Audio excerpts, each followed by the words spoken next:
എല്ലാവർക്കും തന്നെ നമസ്കാരം. അപ്പോൾ ഞാൻ ഇന്ന് പറയാൻ പോകുന്നത് ഭഗവത്ഗീത ആസിറ്റീസ് എന്ന ബുക്കിൽ നിന്നും 4-ാം അധ്യായത്തിൽ നിന്നും 24-ാമത്തെ ശ്ലോകമാണ്. അതിന്റെ അർത്ഥമാണ് ഇനി പറയാൻ പോകുന്നത്. ആദ്യം ശ്ലോകം പറയാം.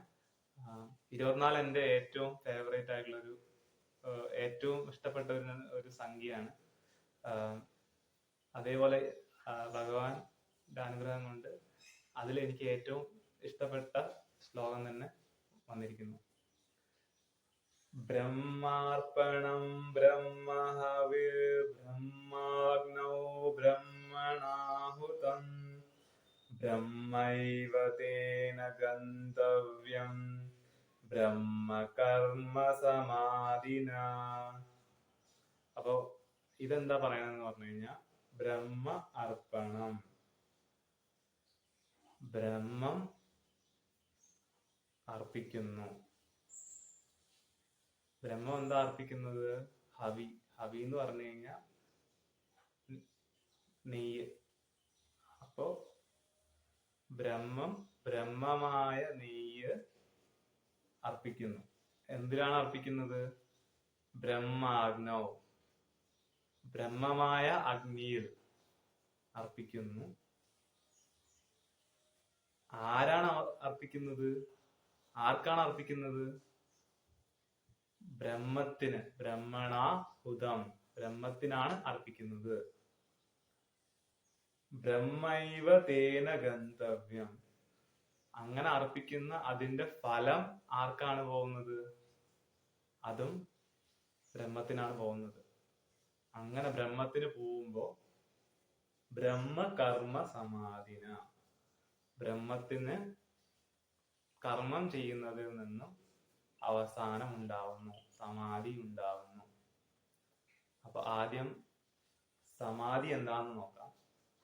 അതായത് ഹിന്ദുമത വിശ്വാസ പ്രകാരം ഈ പ്രപഞ്ചം ഉള്ളത് ഒരു ഗർഭപാത്രത്തിലാണ്.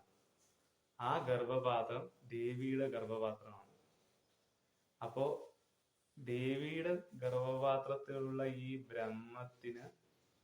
ബ്രഹ്മം ഒരു കുഞ്ഞായി ജനിക്കുമ്പോഴാണ് ബ്രഹ്മത്തിന് മോക്ഷം ലഭിക്കുന്നത് എന്നാണ് പറയുന്നത്.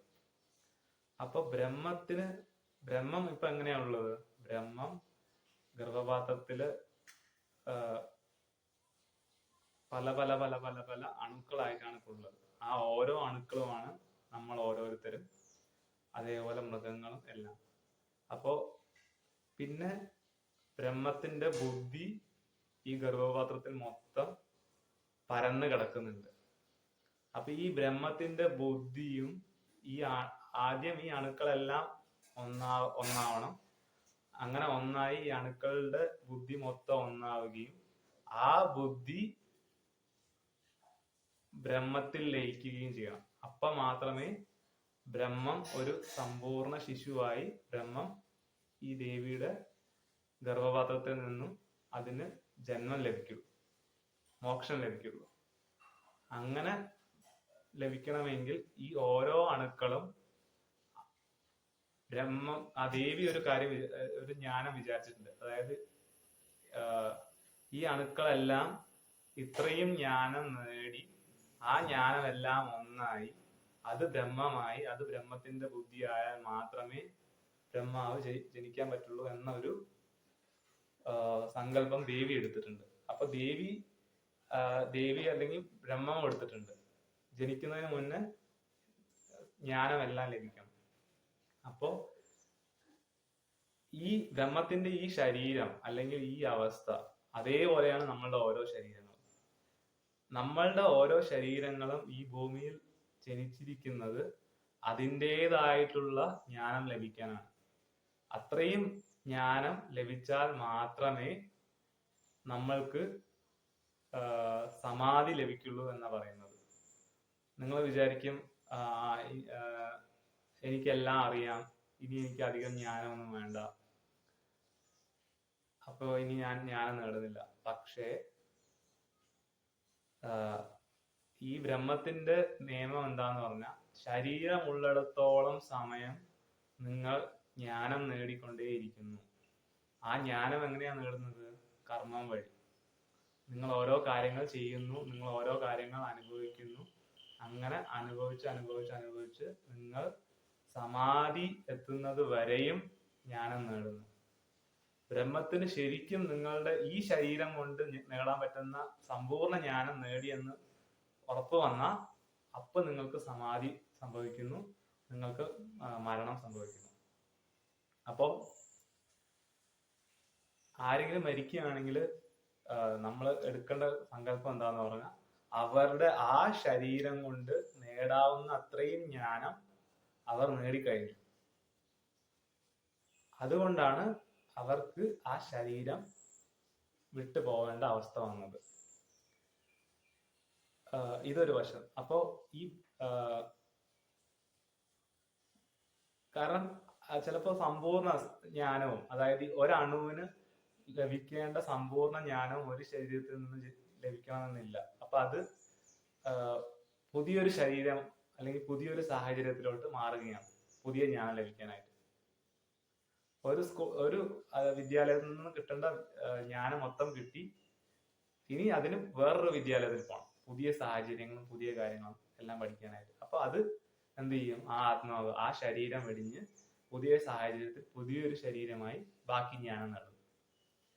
അങ്ങനെ സമ്പൂർണ്ണ ജ്ഞാനം എല്ലാ ആത്മാക്കളും നേടുമ്പോൾ മാത്രമേ ബ്രഹ്മാവിന് മോക്ഷം ലഭിക്കുള്ളൂ. അപ്പോ ഇതിനു വേണ്ടിയിട്ടാണ് എല്ലാവരും അവരവരുടെ കർമ്മങ്ങൾ ചെയ്യുന്നതും ആ കർമ്മങ്ങൾ വഴി ജ്ഞാനം നേടുന്നതും. അപ്പോ ജ്ഞാനം നേടുന്നതാണ് വളരെ പ്രധാനം. ജ്ഞാനം എപ്പോഴും നേടിക്കൊണ്ടേയിരിക്കുക. അപ്പൊ നമ്മൾ ചെയ്യുന്ന ഓരോ കാര്യങ്ങളും ആരാണ് ചെയ്യുന്നത്? നമ്മളെല്ലാം ബ്രഹ്മത്തിന്റെ അണുക്കളാണ്. അപ്പൊ ഇതാരാണ് ചെയ്യുന്നത്? ഇത് ചെയ്യുന്നത് ബ്രഹ്മാവാണ്. അതാണ് ബ്രഹ്മണ ഹുതം. ബ്രഹ്മാവ് അർപ്പിക്കുന്നു. എന്തിലോട്ടാണ് അർപ്പിക്കുന്നത്? ബ്രഹ്മാഗ്നി. ഈ പ്രപഞ്ചത്തെ ഒരു അഗ്നിയായിട്ട് സങ്കല്പിച്ചിട്ട് ആ അഗ്നിയിലോട്ട് അർപ്പിക്കുന്നു. എന്താണ് അർപ്പിക്കുന്നത്? ഹോമകുണ്ടത്തിലൊക്കെ അർപ്പിക്കുന്ന പോലെ നെയ്യ് അർപ്പിക്കാന്ന് വിചാരിക്കുക. അപ്പൊ നെയ്യ് എന്താണ്? നമ്മൾ ചെയ്യുന്ന കർമ്മങ്ങളുടെ ഫലം. അപ്പൊ നമ്മൾ ചെയ്യുന്നതെല്ലാം ബ്രഹ്മത്തിന് വേണ്ടി ചെയ്യണം. ബ്രഹ്മത്തിലുള്ള മറ്റുള്ള എല്ലാവർക്കും ജ്ഞാനം നേടാൻ വേണ്ടി ചെയ്യണം. അല്ലെങ്കിൽ മറ്റുള്ള എല്ലാവർക്കും നന്മ നേടാൻ വേണ്ടി ചെയ്യണം. ഈ പഞ്ചഭൂതങ്ങൾക്ക് നന്മ നേടാൻ വേണ്ടി ചെയ്യണം, മൃഗങ്ങൾക്ക് നന്മ നേടാൻ വേണ്ടി ചെയ്യണം, പക്ഷികൾക്ക് നന്മ നേടാൻ വേണ്ടി ചെയ്യണം, വനവൃക്ഷ ലതാദികൾക്ക് നന്മ നേടാൻ വേണ്ടി ചെയ്യണം. അങ്ങനെ നന്മ നേടാൻ വേണ്ടി എല്ലാ ആത്മാക്കളും ചെയ്തു തുടങ്ങുമ്പോൾ എല്ലാ ആത്മാക്കളും ഒന്നാണ്. എല്ലാ ആത്മാക്കളും വിശ്വസിക്കുകയാണ് ബാക്കിയുള്ള എല്ലാവരും എല്ലാം ബ്രഹ്മമാണ്. അപ്പോ എല്ലാവരുടെ ഉള്ളിലും ബ്രഹ്മം എത്തുന്നു. അങ്ങനെ ആ വലിയ ബ്രഹ്മവും നമ്മളുടെ ആത്മാവും നമ്മളുടെ ബുദ്ധിയും ബ്രഹ്മത്തിൽ ലയിക്കുന്നു. അങ്ങനെ എല്ലാവരും ബ്രഹ്മത്തിൽ ലയിക്കുമ്പോൾ ആ ബ്രഹ്മം ഒരു കുഞ്ഞായിട്ട് ഈ അമ്മയുടെ ഗർഭപാത്രത്തിൽ നിന്നും മോക്ഷം ലഭിക്കുന്നു. അപ്പോ ബ്രഹ്മത്തിന് മോക്ഷം ലഭിക്കാനായി നമുക്ക് എല്ലാവർക്കും പ്രാർത്ഥിക്കാം. നമ്മളെ